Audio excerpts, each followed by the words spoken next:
Aho ni mu kimenyesha makuru Bonesha FM ahakorera umumenyesha makuru Kwizera Willy yaraye yahohotewe muri kaminuza y'u Burundi. Uwo mumenyesha makuru yaragiye gutohoza amakuru ajanye n'ubuzima bw'abanyeshure bihera bamutwaye gukubitwa indembo.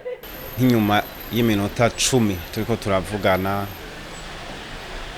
baca barabwira ngo dukurikire kandi turagenda candagera baje imbere nje inyuma abandi bagira ku ruhande guca hama baca banjana ahantu mu nzu y'uburaro bw'abanyeshure bita Pavillon 9.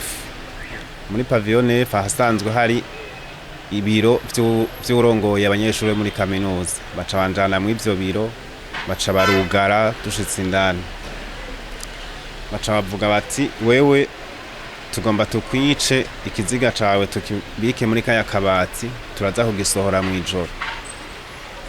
Nyene ubwo baburantekera hama baguma barambwira n'amajambo nyene yiterabwoba. Umwe ariyemera ati jewe ndumusoda kandi ndica. Umuyobozi w'insamirizi Bonesha FM amenyesha ko babibwiye ikigo gicungera ivy'ibimenyesha makuru CNC n'umugwi uraba ivy'agateka kazi na muntu CNDH kugira amabi nkayo agwanirizwe hamwe. Kamaramaza kubona umumenyesha makuru w'ikinyamakuru kizwi n'amategeko y'u Burundi ahohoterwa n'abantu b'incabwenge, abantu bavuga ko baserukira abandi muri kaminuza, ejo bazoba ari bo ndongozi muri kazoza k'igihugu cy'u Burundi. No kuvuga ko bo baraza amategeko agenga ibyo kumenyesha makuru, baraza uburenganzira bwo gutanga inkuru, baraza uburenganzira bwo bwigenge bwo kumenyesha makuru. Kuca rero bafata umumenyesha makuru bagahuragura bagakubita bakugarana, nibaza ko ari ingendo yo gutera ivyatsi. Urwego CNC twararugwiye baramenye umumenyesha makuru wacu ko yakubagu baratubwira ko bagira babikurikiranire hafi. Nizo nguvu zose kirese n'urwego CNC eka no muri CNDH umugwi ujejwe agateka kazi na muntu bariko barabikurikirana.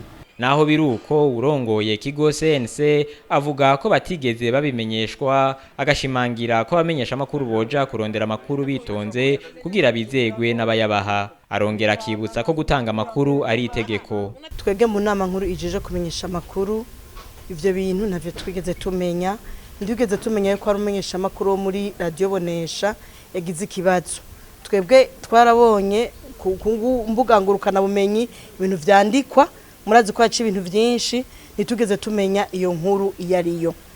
Nico gituma twebwe gushika kuri iyi saha twaratangaye kubona iradio Bonesha abayitwara n'abantu bifitanye imigenderanire myiza, tuvugana ku munsi no ku bindi vyinshi. Ico catumye rero batatubarira bati arumenyesha makuru wacu ari mu ngorane, twe turacibaza gushika ni turagitora. Ariko gusa ico twaca tuvuga duti rero ko tutaramenya gushika kuri iyi saha mbega habaye iki muri kaminuza y'u Burundi, nabyo tuzi gushika kuri iyi saha.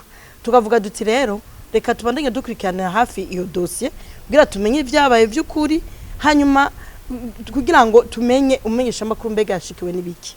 Uwo mumenyesha makuru yaraye ahohotewe asaba ko umutekano wiwe wocungerwa neza kuko abamukubaguye bacidegemvya kandi bamusinyishije ko ahirahiriye akabivuga bazoca bamwica.